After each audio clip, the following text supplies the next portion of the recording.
bonjour, et merci. Hello and thank you. Thank you for what? Thank you for watching me. You have options, you clicked on the thumbnail, and here I am. Thank you. Now, this is for those who can and want to do more. You have options in the description below. You can support the channel in many ways. Pick one.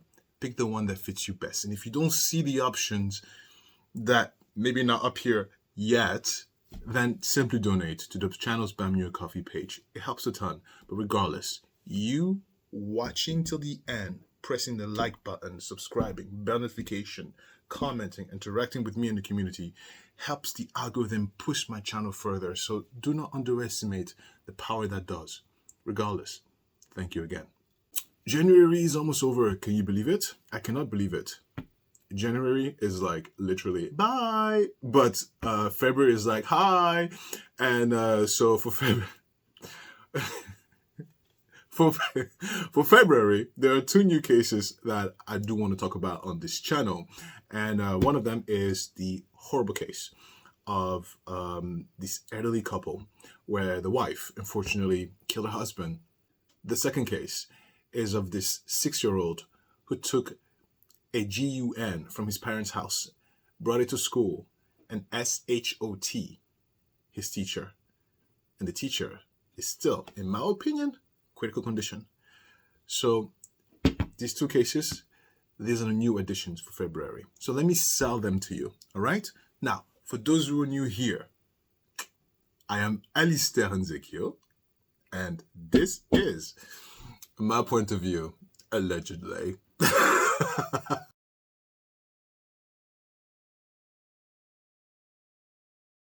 Okay, by the way, stick to the end of the video. I have a small announcement to make. It's nothing important. I just want to speak to you a little bit more. All right, let's jump into this first case. Now, this particular case has started a conversation. Quite frankly, the conversation is in the US. It's been a conversation in Europe for a very long time. And I have my opinion about it, but I'm curious to hear what you think about that. So first, let's see. What is all this about?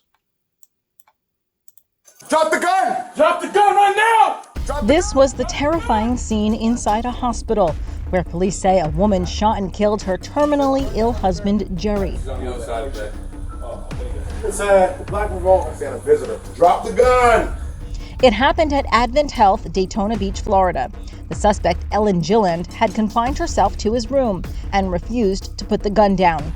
Drop the gun! Just drop it. Just put it on the ground and slide it away from you. Police seen in this body cam footage tried to get her to surrender. The standoff lasted about 4 hours. Back up, back up. We got time. We got time. We got nothing but time, guys. Police evacuated staff and patients around the room, and the suspect was not a threat to anyone else, police say. Police say the couple planned the shooting 3 weeks earlier. So initially, I think the plan was a murder-suicide, so she killed him and then she was going to turn the gun on herself, but decided she couldn't go through with it. So we were able to establish a dialogue with her. We used the distractionary device to get her to put that gun down long enough for us to hit her with less lethal and get her into custody. Gilland was eventually taken out of the hospital in a wheelchair and handcuffs. She was arrested and charged with murder. That was hard to digest, wasn't it? At least for me. So there's a few things I do want to point out, and I want to congratulate anybody in law enforcement. Before you throw darts at me, listen to what I'm about to say. Do you see at the beginning? These are men who have no idea who's behind that door. They have their GUN out. They have no, come on, let's be fair. They have no idea if they're going to come home. What? You have to commend them, right? Now, I'm talking and treading very lightly. I am. You could tell. Can you tell? I am. But I think that needs to be addressed. It needs to be addressed. I couldn't do that job. If I can't do it, there's many more people who can't do it. So who will? And we need guys, we talk about criminals. Who's going to arrest them? Who's going to be in the front line of danger and arrest them? Not me. So it has to be someone. So can we say thank you to them? That's it. Please don't. Oh God, I said the word. Can I say that on YouTube? It's too early to say on YouTube because YouTube has been very, very complicated. So I'm going to bleep that word. Please don't SHOOT me. Okay, that's that's it. Anyway, so that's the situation. So the woman, she had a pact with her husband, and the pact was, honey, look, I'm terminally ill. Just do me in, and then you follow me along. You know what? I don't even think it went like that. Just do me in. And the wife was like, I can't live without you. If I'm going to do you in, I have to come with you. Very, very chivalrous, I would say, right? But here is the question. And I'm very curious to know what you think about that. What is your opinion on a situation like this? If you're terminally ill, do you have the right to request for your life to be taken? If you're terminally ill, because I don't believe that the husband said to the wife, follow me. No. I think the wife was like, I'll follow you along. I don't think the husband requests that. I mean, that unless he's a narcissistic person, I don't believe so. I don't believe the husband was like, do me in and then follow me. No, I think he definitely was like, do me in, and then she said, I can't live without you. I'll follow you along. That's the most sensible. That's the way that makes the most sense. I'm going to say alleged because of Ashley. Allegedly, right? But what do you think?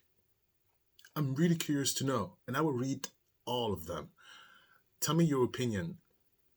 Do you think self-assistance, if you're terminally ill, or even if you don't feel like being part of this world, do you think our systems should assist you in your departure? I'll tell you my thought at the final thought of this case segment. So as you saw, the English sounded phonetically Ashley. No, as she pulled the trigger, of course she was arrested, and the law had to do its due diligence and protocols. And so, yeah, she had her day in court, and the court said, lady, you're not going outside. Absolutely not. Let's look at this, and I'll give you my opinion as to why. Tonight, this woman is being held on no bond. She's accused tonight of shooting and killing her own terminally ill husband in a Daytona Beach hospital. Police say that Ellen Gilland shot her husband, 77-year-old Jerry Gilland, as part of what was supposed to be a murder-suicide pact. Watch 2 tonight. Gavin Gettigas has the latest from court and spoke to a doctor who was also inside the hospital when those gunshots rang out. A doctor who was in the hospital when the shooting happened tells us everyone is still pretty shaken up by the whole thing, trying to process what happened. The suspect, Ellen Gilland, faced a judge Sunday and was told she will be held without bond.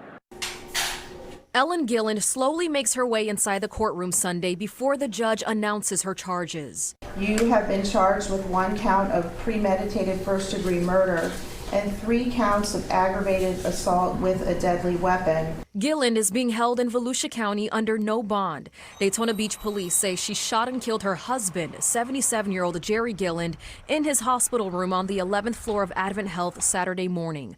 Officials say he was terminally ill and that he and Ellen made a pact 3 weeks ago to go through with a murder-suicide if his health worsened. One of the staff came running in clearly very agitated, saying this is not a drill. Dr. Joshua Horenstein was on the ground floor, the hospital's emergency department.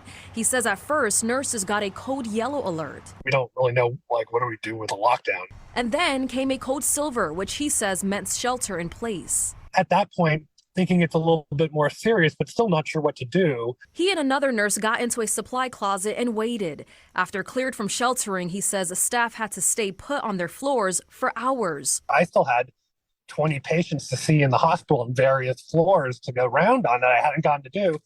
And it was just shut down. Tonight, many wondering how a gun made it into a hospital. Hospitals tend to be open, as you said, and they tend to have a lot of entrances and exits. Ben Scaglione has been in healthcare security for over 20 years and says screening everyone is usually a difficult and expensive process. When you have a metal detector, you have to staff it. Historically, hospitals have had it in their emergency department because that seems to be the most volatile area. In healthcare, generally, you train them the same scenario: run, hide, and fight. It might have been nice to know if I got a shelter-in-place alarm, like what I should have done. Like, because I've never personally, I don't believe. Maybe it was part of the video, training I did 10 years ago, but nothing that strikes memory of what I was actually supposed to do. We are still waiting to learn if the hospital had any security weapon detection in place and how a gun made it into the hospital room. Okay, so this is an important video that I wanted to show you because I want to first highlight the importance of the effect and the impact of not only bringing a firearm in the hospital, but depending on what I read in the comments on your opinion about assisted self-help, right? I wanted to show this because the repercussion, the ripple effect of a situation like this case extend beyond just, of course, the victims, we know that, right? And of course, the perpetrator, in that case, the woman, the elderly woman. But it also extends beyond the authorities, because this happened in a hospital, and hospitals are very confined places. I'm going to share with you a personal story. I was in my past life, I was a scientist, and we had a code silver. When you hear on the microphone, code silver, code silver, code silver, you freak out. You know exactly what that is. And from what I understood, every situations, every hospital have their own little protocol situation. But in our case, every door, even the door of your office, self-locked. Self-locked. You can't leave for no reason. You are self-locked. That's how they contained the perpetrator with the GUN. And in our situation, he had like a machine GUN. Okay, he had that roaming around the hospital. And the only way you get out is the SWAT team. I call them SWAT because they were dressed like heavy gear. It was like a good 15 people, and they go room per room, and they are the one who unlocks the door. You can't get out. If you're stuck in the office, you're stuck, darling. You're stuck. You're stuck. You're stuck. And the cold silver, and we all know what that is, but the patrons there have no idea. No, you're not leaving from the bathroom. You're stuck there. Yeah, if you're a patron, you're stuck in the bathroom. You're stuck wherever you're stuck. And they had to go room per room and completely desanitize the hospital. It's a huge hospital. Oh my God, huge. All day. The cold silver was cleared literally at the end of the day. They caught him. Of course they caught him. He couldn't go anywhere. He was locked in. And thank God there was no casualties. So depending on what your comments below, because I'm going to read them. And I think I'm going to read them as I post this video, because I'm really curious to know what you think about assisted self-help. So, yeah, so she was apprehended and there was no bond. And the reason why I think there was no bond is because in the eyes of the court, aka the judge who probably saw this, he probably was like, you know what, I don't want to take any chance. This is becoming a high-profile case. Just stay in there, man. Just stay in there. And if you know a little bit of the history, I think there was a storm that happened over there in Florida. It's like, where's she gonna go to? Just stay in there, all right? It's not a flight risk. It's none of that. But it could be a self risk, and they don't want that on their hands. That's why there's no bond. They want to keep an eye on her. I believe. My opinion, allegedly. Oh, Ashley, ruined it for the rest of us. I'm playing. Okay, so let's go to the next video. So rightfully so, when you hear a case like this, immediately the first vicinity of questions are your neighbors. Honey, did you hear the Robinsons are doing cartwheels and pop everywhere? Really, darling? Guess. Oh, I did not know. Of course, the neighbors are the first one to be shocked because I'm not your neighbor. I don't know what the hell you're doing, but your neighbor might know something. And so let's hear what the neighbors have to say. And you know what? Believe it or not, neighbors have a lot to say. Like neighbors are the next best thing outside of your family members and coworkers. Yeah, what do you have to say about these people, neighbors? Let's see. Neighbors are speaking out after police say a 76-year-old woman shot and killed her terminally ill husband in his hospital room. And this is a look at body cam video released by Daytona Beach police. They say it was all part of the couple's murder-suicide pact. Watch 2 tonight. Gabor Geddes is live outside the hospital after speaking with their neighbors tonight. What do they have to say? They say the couple was sweet and friendly, and they are just so shocked by what happened this weekend. We're told Ellen and Jerry Gilland used to live in a house in New Smyrna Beach for a few months until Hurricane Nicole forced them to move out because of the flooding. And neighbors told us for the short amount of time they were living there, they felt like family to them. We were like, wait, are they sure they have the right people or something? You know, because they were just so sweet. Like, people in New Smyrna Beach who used to live next door to Ellen and Jerry Gilland are struggling to accept how their story ended. Oh my God, it's so sad, like devastating, obviously, and shocking. Drop the gun! Just drop it. Just put it on the ground and slide it away from you. Newly released body camera video shows the standoff between police and Ellen Gilland. She's accused of killing her husband Jerry in his hospital room at Advent Health in Daytona Beach. Tell me what's going on. Police say Ellen finally surrendered after keeping officers at a distance for several hours Saturday. Officials say Jerry was terminally ill and that he and Ellen made a pact weeks ago to go through with a murder-suicide if his health worsened. We saw him a lot more than her. She was inside a lot, but I mean, he would come down and take his trash down and get his mail and always say hi and talk to the kids. Devin and George Casanes say the couple was living in the house next door to theirs for just a few months. unfortunately forced to move out of the house when the hurricane hit and flooded out their house that they were renting out. They seemed great, you know. I mean, when I saw them underwater on the couch, you know, they seemed like, you know, they were a good team. This is what the neighborhood looked like after Hurricane Nicole made landfall in November. It was also a few days before the Gillands said their final goodbyes to their neighbors. My husband had helped them out during the flood, and the day that they were moving out, he came over and left a note with his phone number, just thanking George so much for helping them. He was sweet with the kids, and he gave my kid a bunch of little toy cars and stuff too that he found. So in a short period of time, we really, you know, we became close to them. You know, he was a really nice guy.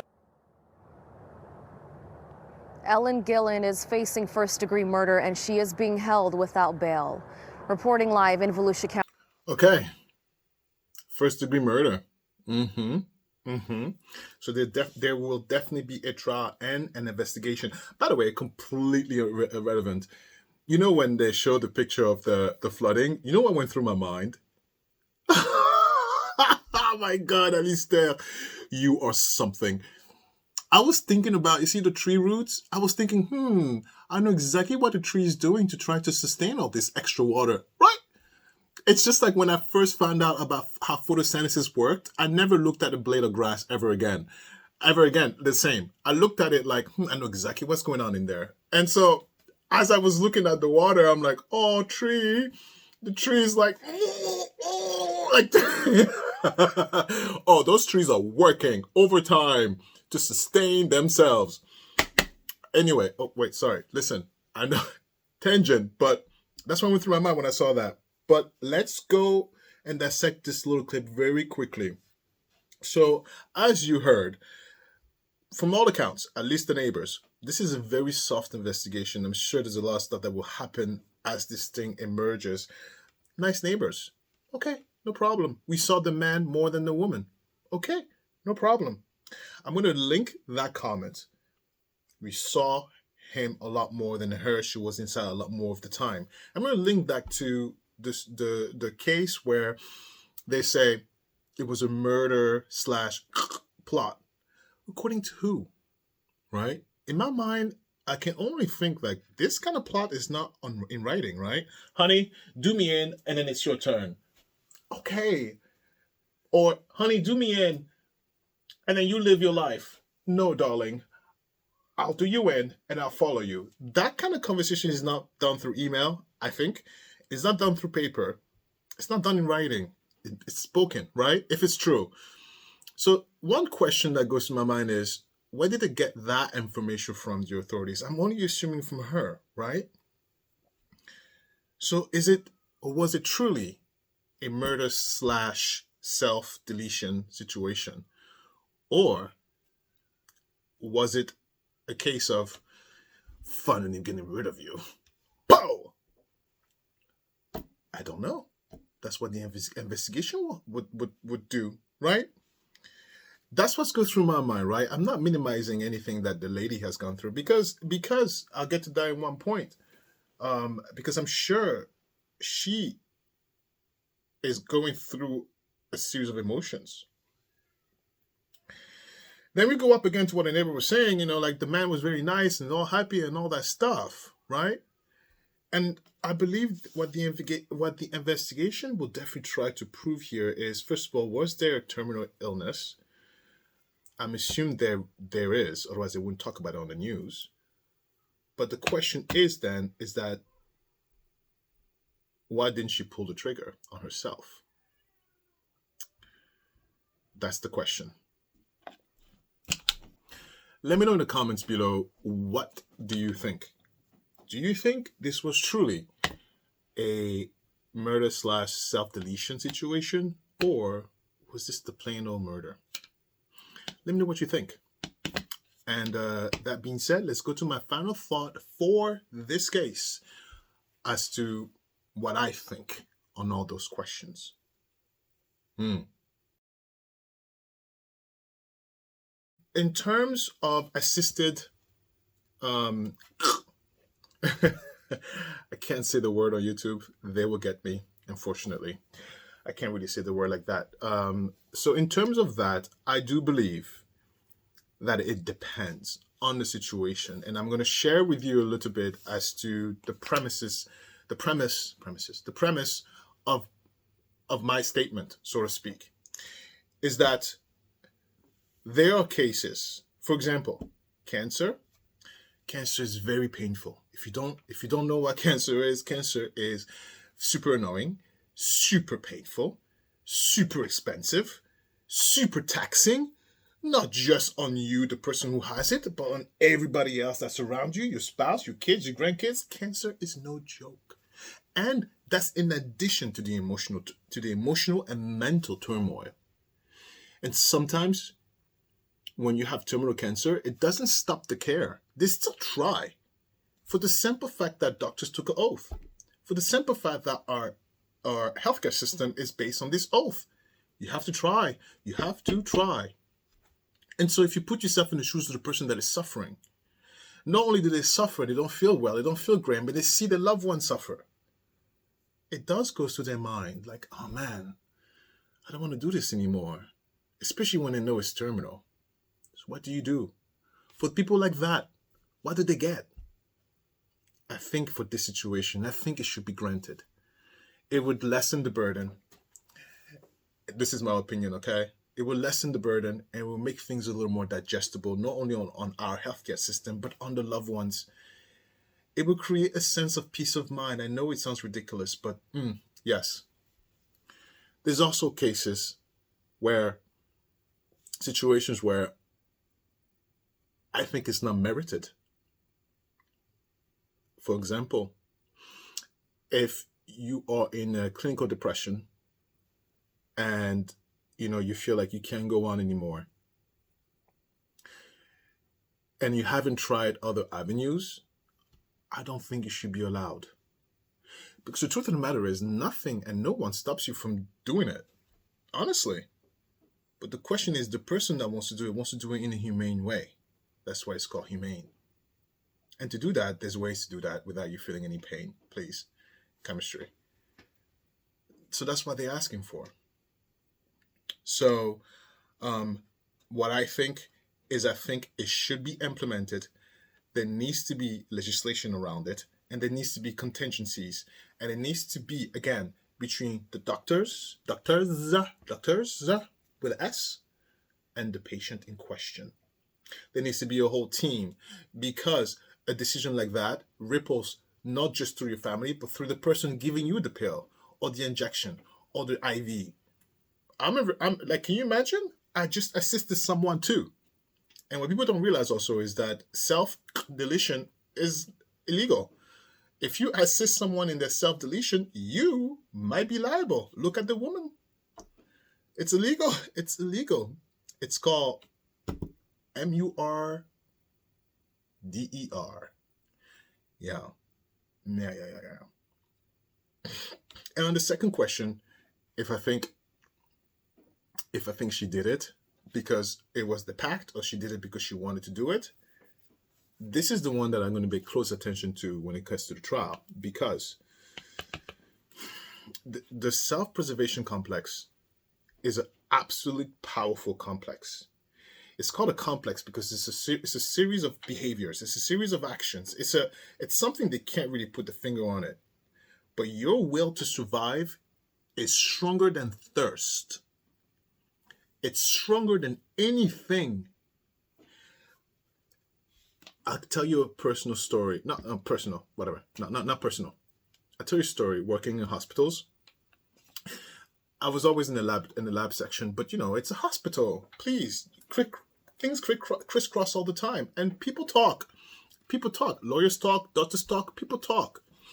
We're human beings. We talk. And there was this couple. They both have a terminal. They were both. Oh God, it sounds terrible, but one of the I'm sorry. The woman was 97. Husband was 98, and they had very severe heart situations, and the doctors were like, there's not much we can do, and they were not clear for surgery. They can't do surgery on them because of all the situations. Can you believe that they still show up to their appointments? They still went and they did everything they could to make it. And I say this story to show you how powerful that complex is. A doctor is telling you there's nothing I can do, and you still show up. You see the level of hope for the sake of just staying alive? That complex is so powerful. So that's why I believe, even if there was this pact, this woman couldn't put that trigger on herself. That complex, it's unexplainable. That's why it's called a complex. It's a series of stuff that's people haven't really understood. It's called a complex. That's why it's called a complex. It's complicated. It's complicated. You can't explain it. That's why she couldn't pull the trigger, regardless of how much she wanted to join her husband or how much she loved her husband. That complex is bigger than thirst. I think it's going to be a good trial. Let's move on to the next trial. Oh, boy. So this next case, we've heard it throughout the nation, I should say. And it's about this young kid, the 6-year-old, who had a GUN in school. And SHOT, his teacher. The teacher survived and was in critical conditions. And we all asked the same question. How the hell does a 6-year-old get hold of a GUN? Well, let's look at the parents of the 6-year-old. Let's look at what they say, because I think we all were asking the same questions. Mom, Dad, what is going on? What is happening? Hello.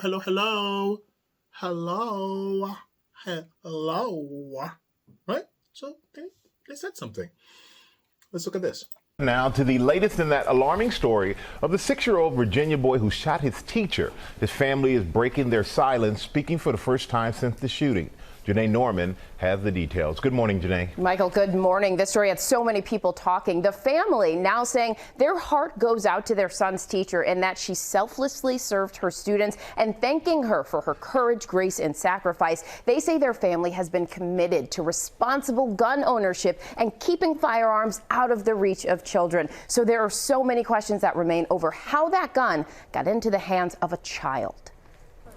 This morning, regret for the family of the first grader accused of shooting his teacher. Female victim, she's been shot in the abdomen as well as a through and through into the hand. The nation stunned earlier this month when Newport News, Virginia police responded to Rich Neck Elementary School for a 6-year-old who'd opened fire. The family now revealing in a statement to ABC News, our son suffers from an acute disability and was under a care plan at the school that included his mother or father attending school with him and accompanying him to class every day. The week of the shooting was the first week when we were not in class with him. We will regret our absence on this day for the rest of our lives.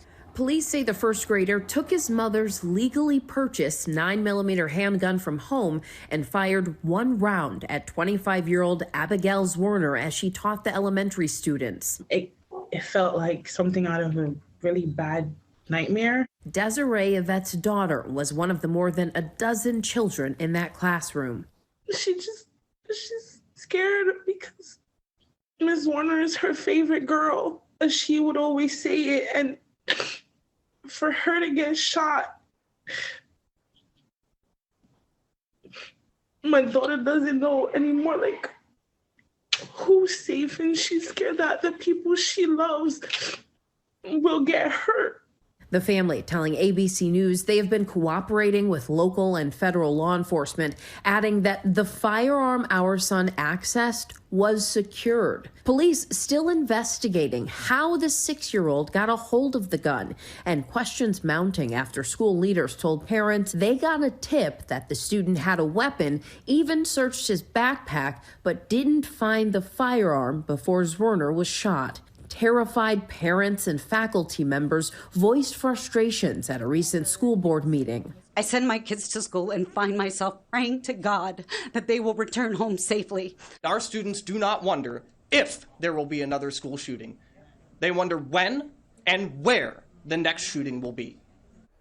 And we've heard the teachers back home recovering. But guys, it is the issue of the school being tipped off about that student possibly having a weapon, even searching his backpack and not finding it, that really has parents there so upset, even calling for the superintendent to resign, guys. Okay, there's a lot to dissect there, but I'm going to go step by step here. So first, let's talk about the comment that the family made to the teacher. I think that comment was very well written by an attorney. Thank you, teacher, for your courage, grace, and sacrifice. Excuse me? Your son just shot me.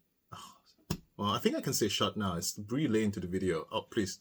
Read the YouTube agreement. All right. I think it's late into the video. I can say shot now. YouTube. Okay, stop talking. They're gonna get mad at you. Okay. Courage and sacrifice? Is that the type of letter you will write? If you are in the wrong and someone almost lost their life, this is what you're gonna say to the person? Thank you for your courage, grace, and sacrifice? This was a huge problem for me in the statement. And I understand, for the sake of legalese, you have to get a lawyer, but understand me very precisely. This is your 6-year-old son.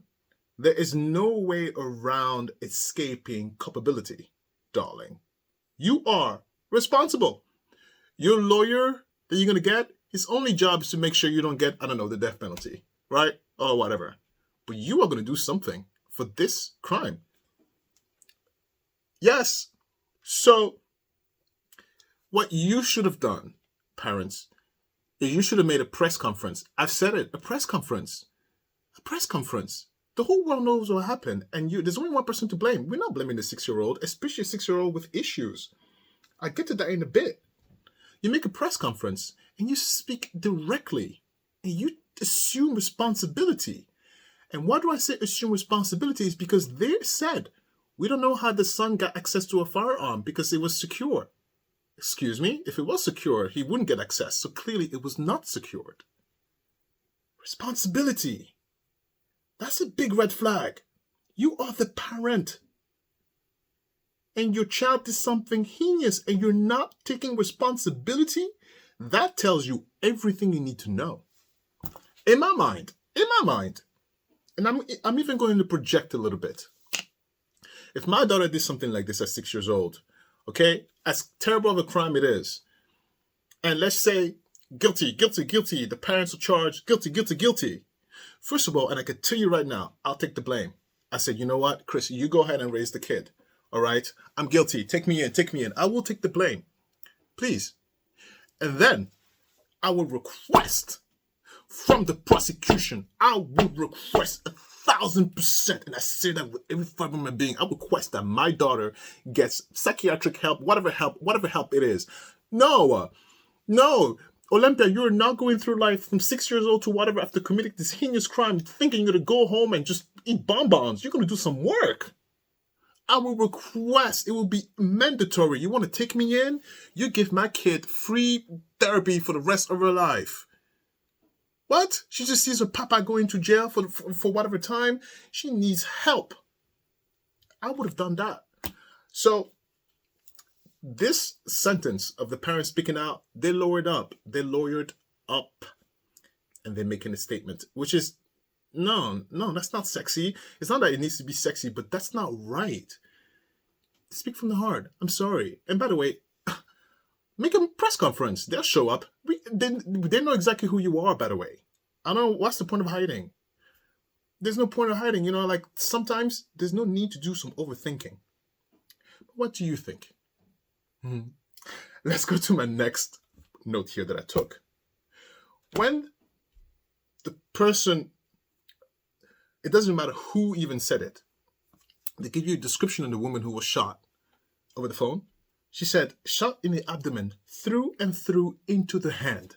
I want you to close your eyes. I'm going to speak something to you. I want you to visualize it, just so you understand a little bit what goes through my mind when I hear stuff. Welcome to my mind. It's a mess, but it's a controlled mess. Okay, enough about that. Listen. Close your eyes. You're the teacher. You're doing the class. Kids, welcome to class. Today we're going to learn additions, okay? And then you look in the corner.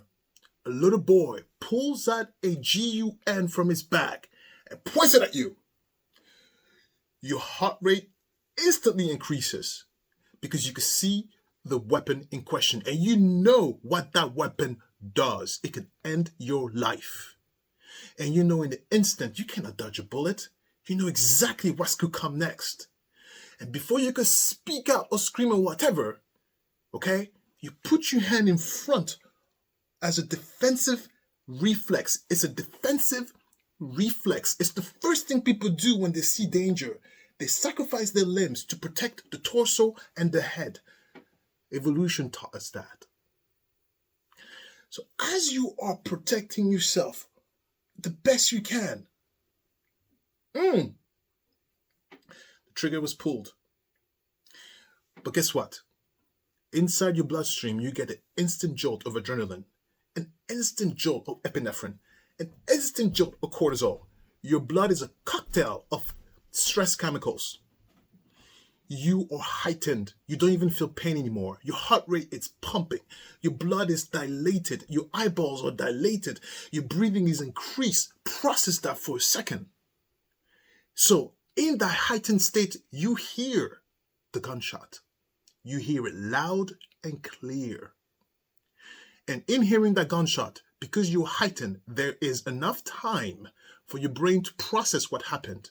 And you know the trigger was pulled. Because you're in heightened state, when the bullet goes through into the hand and hits you in the chest, you don't feel the pain. Your blood is too saturated. You don't feel the pain, but what you do feel is temperature. Your brain has enough brain power to connect the two dots. I heard a gunshot. I felt burning. I've been shot. You realize you've been shot. I'm telling you, put yourself in the mind of that teacher. And then as you're recovering, you hear that statement from the family. It's not about the kid at this point. I could tell you, my blood will boil. If I'm alive, my blood will boil. Just to picture a little bit what she went through. I'm just kind of picturing a picture. I'm picturing a picture. I'm drawing you a picture.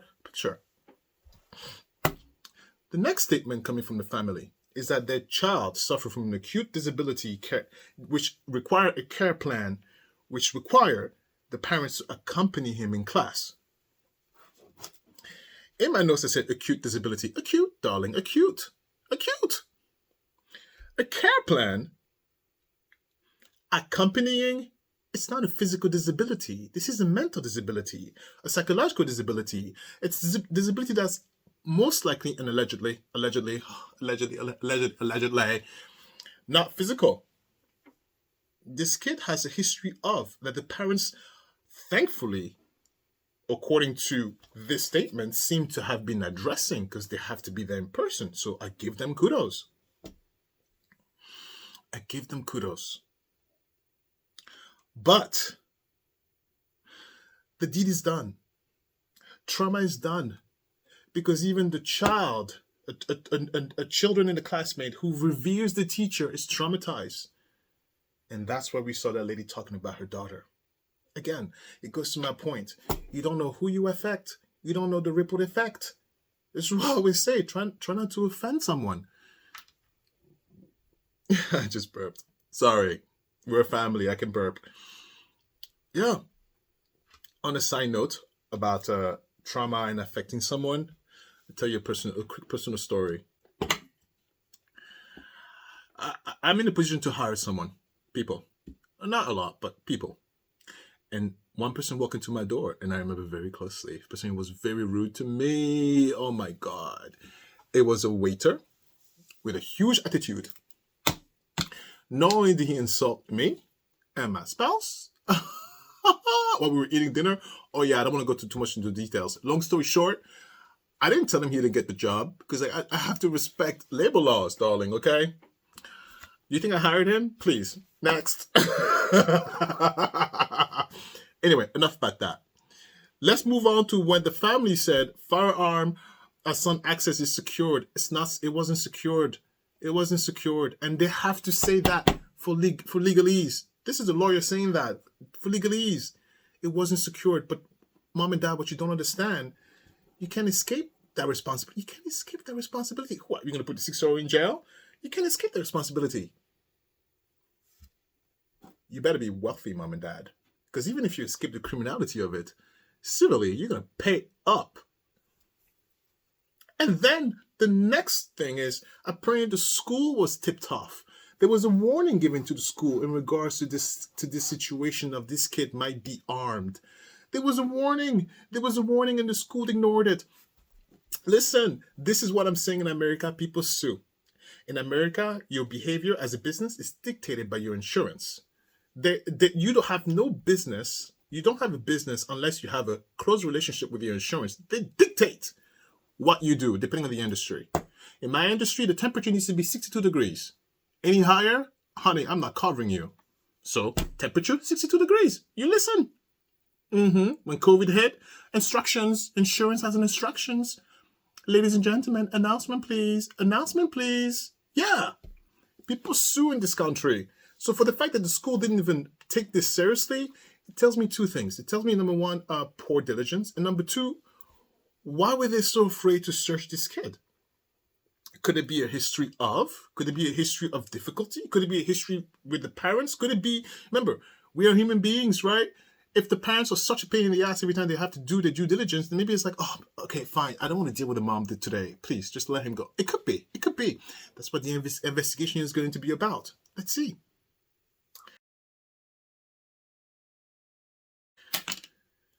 That was a lot in that one segment, wasn't it? Yes. The other major news this Wednesday night, the teacher who was shot by her 6-year-old student tonight, arguing the school was warned 3 times on that very day that the boy could have a gun and that he was making threats. Her lawyer tonight now revealing a chilling timeline here, also revealing the teacher still has that bullet lodged in her chest. Here's our Chief Justice correspondent, Pierre Thomas, tonight. 2 weeks after she was shot by her 6-year-old student in an attack that stunned the nation, teacher Abigail Zwerner is breaking her silence. Her attorney accusing the school of failing to stop the violence despite multiple warnings the boy was dangerous. 3 times, school administration was warned by concerned teachers and employees that the boy had a gun on him at the school. but the administration could not be bothered. That lawyer laying out a string of red flags that day, saying it was Zwerner who first reported that the boy had threatened to beat up another child. They didn't call security. They didn't remove the student from the classroom. After getting a tip about a gun, another teacher searched the boy's backpack an hour later, but found nothing.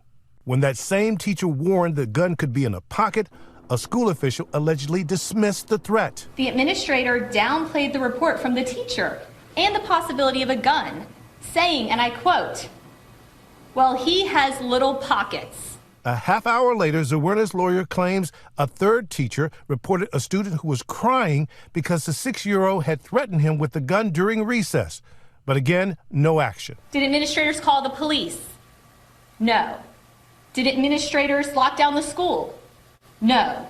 Finally, Zwerner claims another concerned staffer asked to pat down and search the boy, but was denied, told to wait the situation out because the school day was almost over. Minutes later, police say the boy opened fire with the gun he brought from his home. Mark Garcia's 8-year-old son was down the hall and ran for cover. Garcia says parents in the school have long voiced concerns about security. These are red flags that we raised as parents before, and now we're actually hearing it and understanding that these red flags are actually real. The parents of the 6-year-old suspect say he suffers from an acute disability and claim the shooting occurred during the first week he attended class without a parent. But tonight, Abby Zwerner remains at home healing. We learned today that bullet is still lodged in her chest. The road to full recovery will be long. The psychological wounds cut deeply and remain fresh. And Pierre Thomas with us here tonight. Pierre, we heard from parents worried about school security. We saw them line up to speak at the district's school board meeting. And tonight, I know there's another urgent meeting about the leadership of the school district. David, tonight there's been an emergency meeting to decide the fate of the superintendent. We've just learned he's been fired. As for the teacher, she's planning to sue the school district. David? All right, Pierre Thomas with us from Washington. Thank you, Pierre.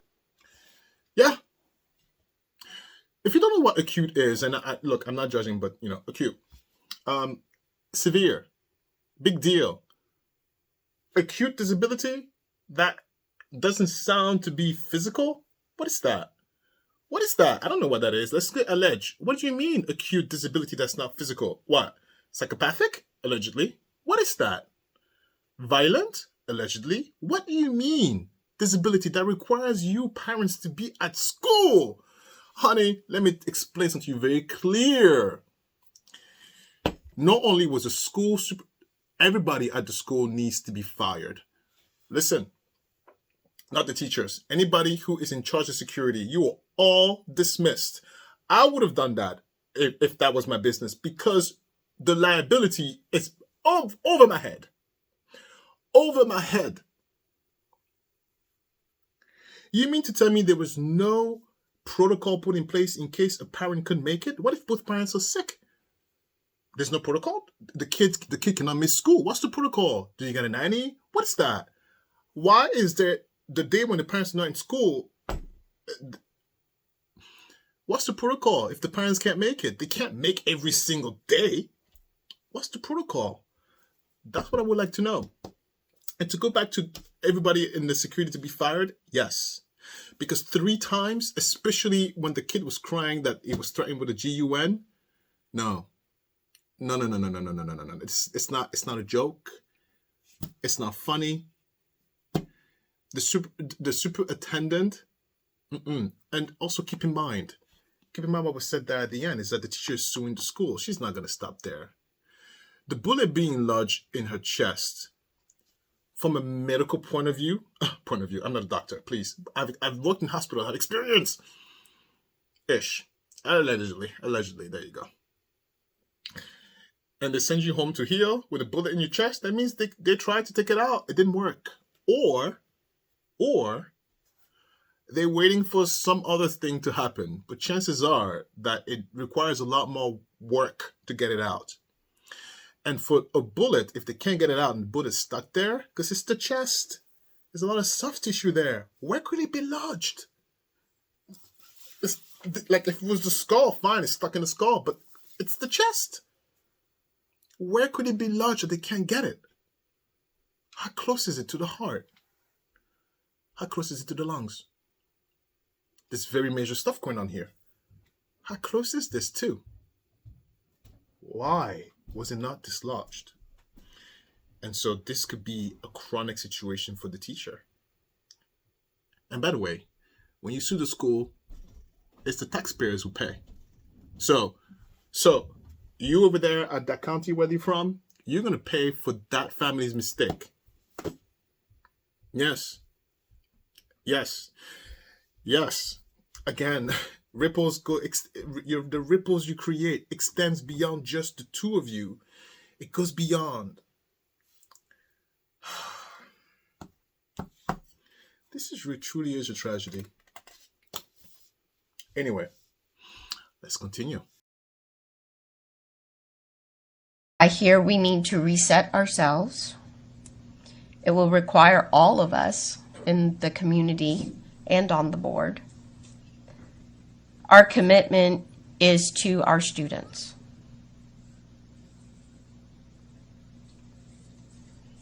And out of this tragedy, we need to see opportunity. Madam Clerk, please take the roll. Mr. Harris, For.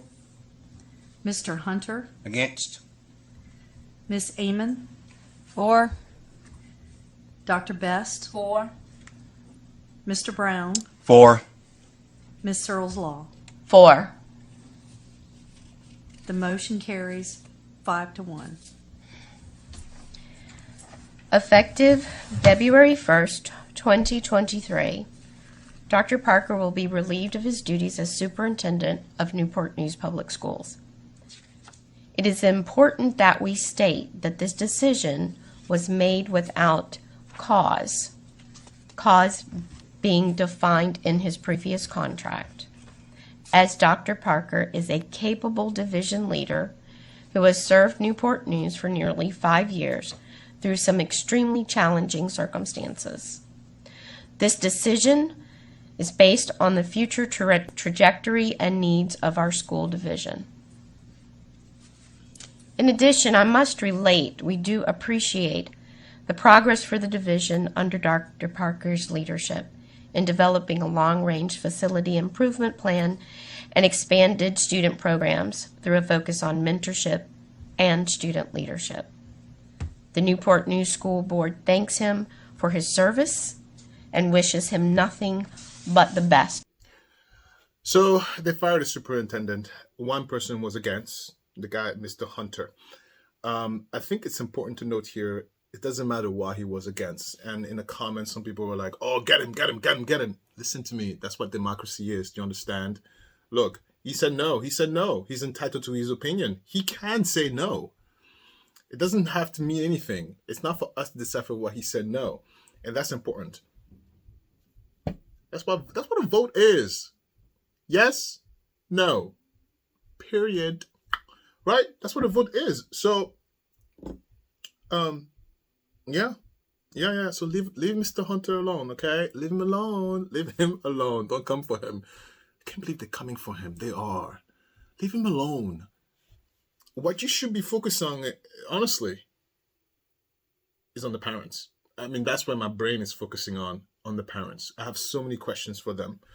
But anyway, the second thing is, which I thought was very good here, is that they pointed out all the benefit that superintendent did for the school, because it's important to also recognize, look, so many confound variables come into play every day.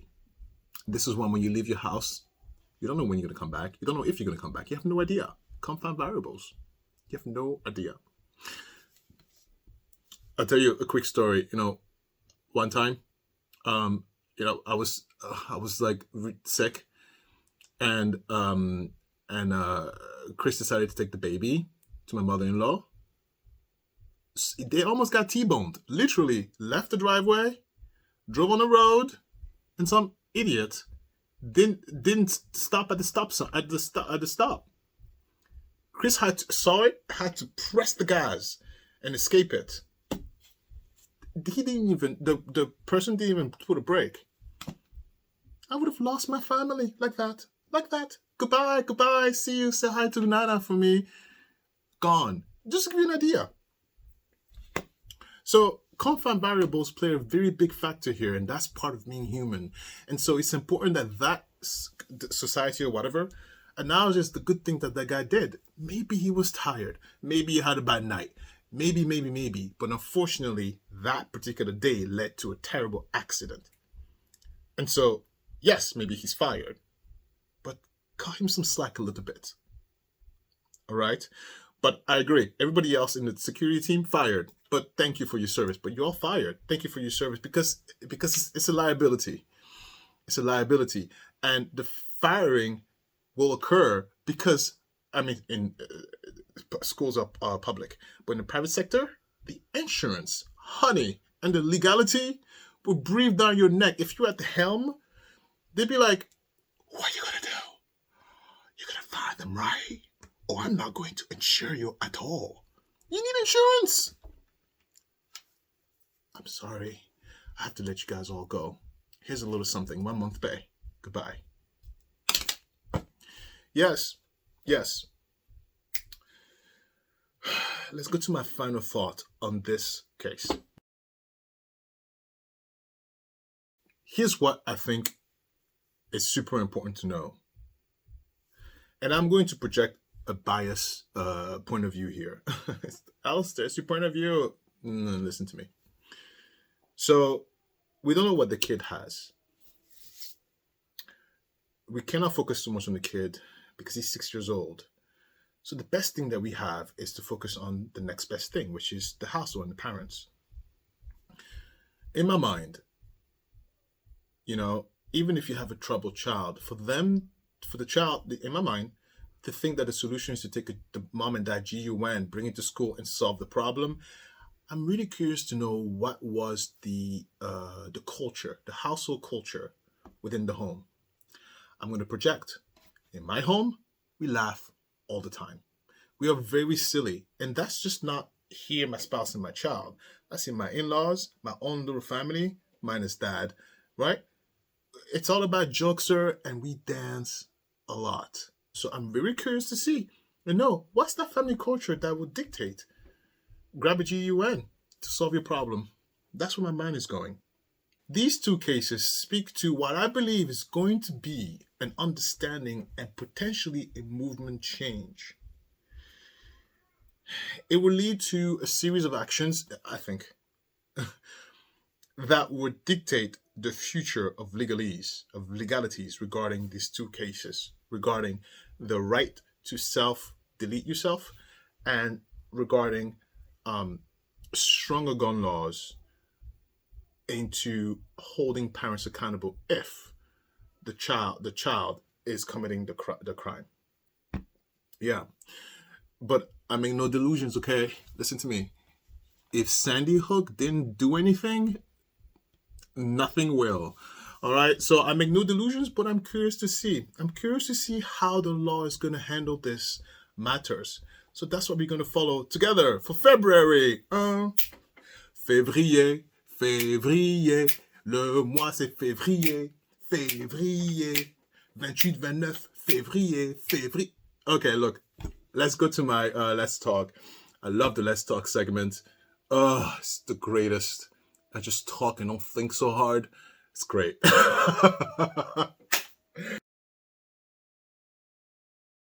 All right. Did you like my little dancing segment? I get so excited when Let's Talk comes around because I don't have to think so hard. I can just be me a little more. All right. So, quick announcement. So you're going to see this on Friday. And, oh my God. By the way, I have to give my hats to every single parent. You guys are literally God's gift. Oh my God. If you're a single parent, clap. If you're a single parent, clap your hand. If you're clap, good job. If you raise the kid by yourself, good MFing job.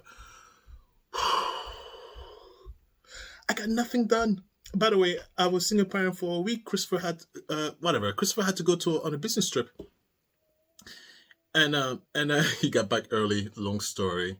He got back early on Wednesday night. Yeah, Wednesday night. It's like, what are you doing here? I'm home early. Long story. Maybe I share that with you. I have insider knowledge. This world is a mess. Anyway, so came back home early, and my mother-in-law was here to help me on Wednesday. And I was so tired. My God, I was like, I can't hear another scream. Okay, enough about my kid for a second. Let's go to my announcement. So for the month of January, there's 2 more videos in the schedule that I'm going to release. I'm a little behind because I got sick, and I'm prompted. Yeah, I had to be a single dad. But this Saturday, hopefully, okay, but I'm going to make sure it gets out before the end of January. We have the last Darrowbrook file of mine that I want to release, and this new case of the murdering parents that I want to release. And then I will have met my quota in my content book for January, and I have to feel very guilty about it. So expect a lot of videos back to back for the weekend. And I want to do, check the schedule. I want to do on, perfect.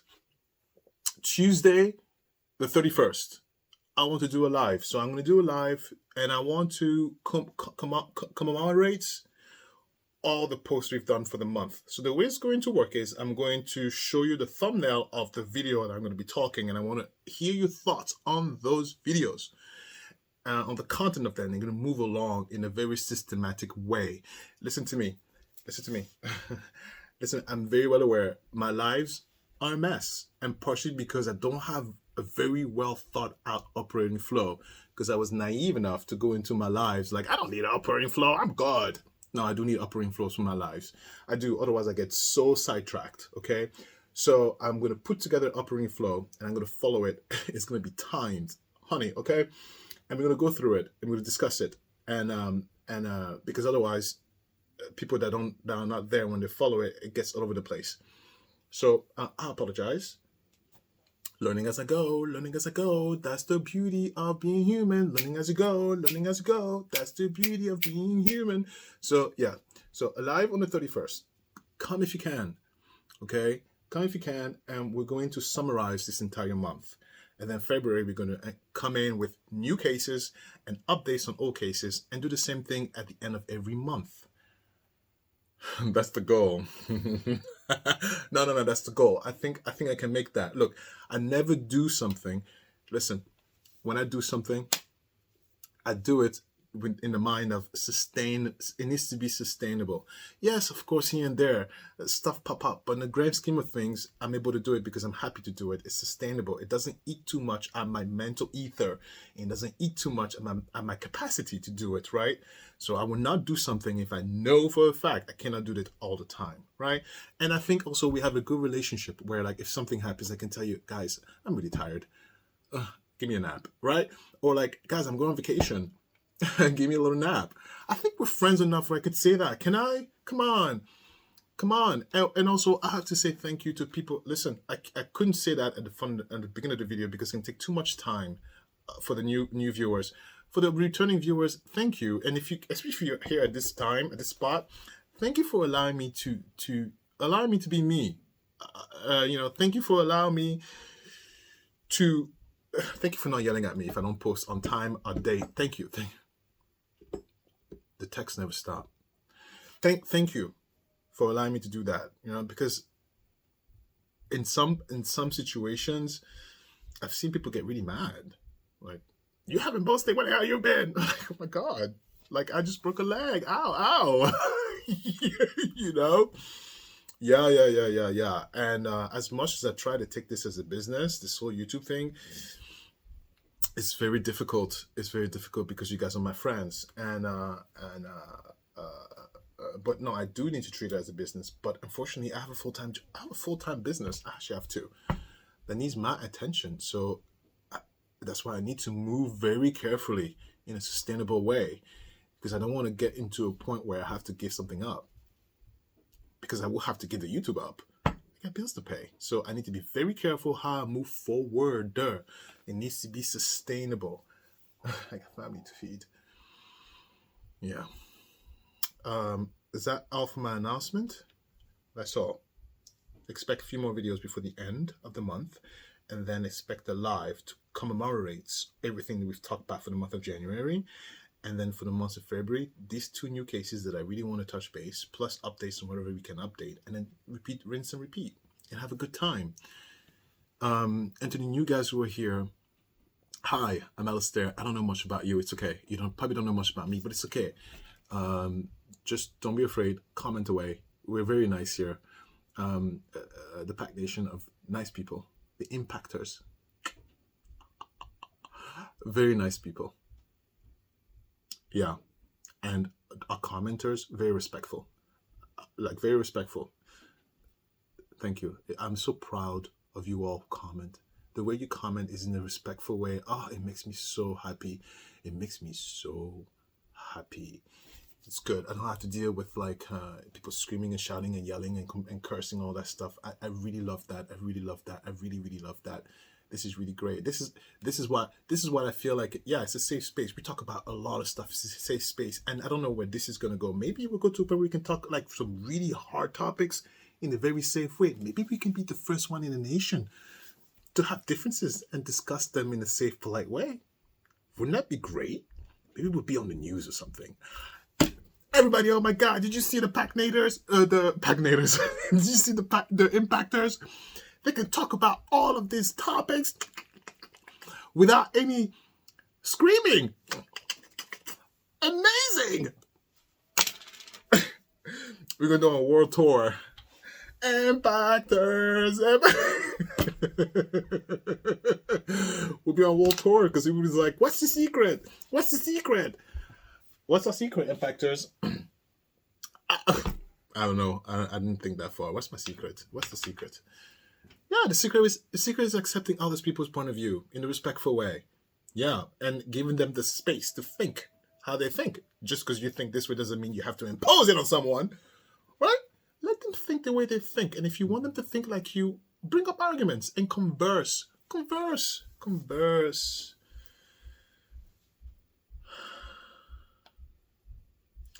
It was really hard to be a single parent. I got nothing done. I couldn't look, and I'm stern. I'm a nice parent. I'm stern. My daughter's only 7 months, but sometimes I'm like, Olympia, écoute-moi très bien, okay? Ah non, Olympia. Il faut dormir. She didn't want to sleep. I'm like, little lady, you're going to go to bed. It's 10 p.m. You don't need anything. You know, Papa needs to sleep too. I cannot sleep with my daughter right next. No, she needs to be in her room for the simple fact that I don't trust myself. I roll and talk. No, I sleep like a vampire. I sleep like this. No. But I don't trust myself in the sense that Olympia does curves, tumbles, cartwheels. She needs to be in a cage. Like, she needs to sleep in her crib. Yeah, Olympia, you cannot sleep with Papa. No, absolutely not. You have to stay in your room. And I get it, they get nightmares and stuff, but honey, I need to sleep. So she has these fits at like, what, 11? Yeah, 11, when she goes,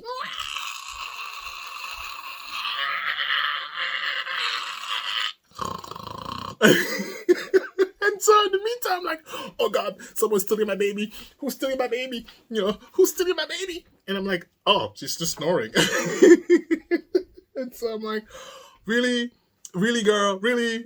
So then I'd have to tiptoe back, and as I lay back in bed, I go, oh God, and I get up, and I'm sitting there like, Olympia, you are driving me nuts. I can't imagine doing this and waking up in the morning and have to go to work and perform. What? And I didn't even push it. Can you imagine if you carry it for 9 months? Oh, my back, and then lay on this stupid table, spread your legs open and push, and deal with all the stuff that happens with that. And then you have to go back to work and think, give me this report by 5 p.m. Okay. I can't. I couldn't do it. I couldn't do it. Dude, this is only 1 week. 3 days, really, because he came early. 3 days I had to do this. And I was like, oh, thank God you're back. Thank God. I was a complete mess. A complete wreck. I was a complete wreck. Oh my God. He was exhausted too. He was like, you won't believe what the hell happened. I said, what happened? I can't tell you. I'll ask permission to tell you, and then he'll tell me if I can tell you, because yeah. I am that person. If you're new here, I ask permission. And common person, I saw your name. I saw what you said. Here, I'll give you a shout out. I give you a shout out because you give me permission to say your name. And look, I know it sounds ridiculous. Let me tell you, I know it sounds ridiculous that yes, this one. I know it sounds ridiculous that it's like, oh my God, you need to ask permission.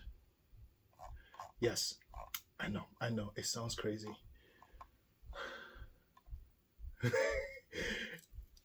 Every time I go through your comments, I laugh. Oh, you guys are so funny.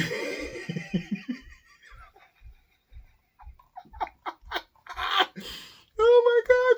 I need to know the name of her dealer. This is some good stuff, right? Ooh, honey. Whole new show just for the comments. This is great. You guys, okay, where are you? Where's the comment? Come on. By the way, about the props, thank you. Yes, suggestion is great. Yes. I read that. I just couldn't answer. I had no hands, literally, with a crying baby. Oh, there you go.